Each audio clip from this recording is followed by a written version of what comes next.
think preparation honestly is the one thing that's super important. Having that incident response plan and practicing it helps you be more prepared and more effective in mitigating the damage that any breach might have. So I'll tell you what I did after the fact is, we have a small team, and many of you have small teams. So I can't do 24/7, 365 monitoring of all of my systems with 4 people. There's not enough time for them to do that.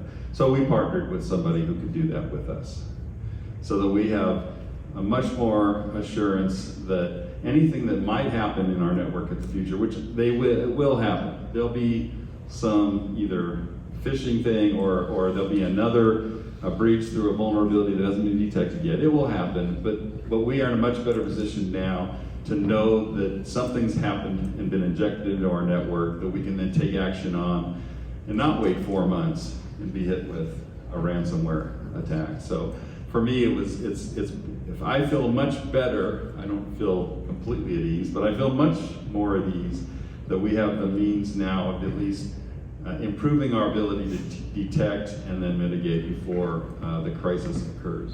I would say the one thing to walk away from as part of this panel is to not operate from a position of fear about data breaches.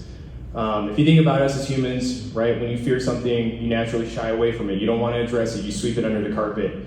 And I think with data breaches, that's very similar to how a lot of us operate. So, preparedness, what we already heard, partnering, those are all great ways to help build confidence in your team and in your organization to be able to handle a data breach when it happens.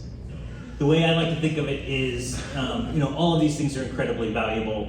I think of the incident response life cycle, right? So preparation is the number one thing in that. We have to be prepared. But the thing that I think is often overlooked is recovering after an incident, the lessons learned, the root cause, and taking action to make sure that this doesn't happen again. So taking the momentum from an incident, the additional budget, the additional improvements that you're making for your network and for your systems, and use that and learn about what else you can be doing to improve your systems and your process. So taking everything that's happened and improving and taking that existing IR plan and that preparation that you're doing, modify it to make sure that it meets what just happened, and now for the next one you should be more efficient, you should be able to respond faster, and hopefully save time and money.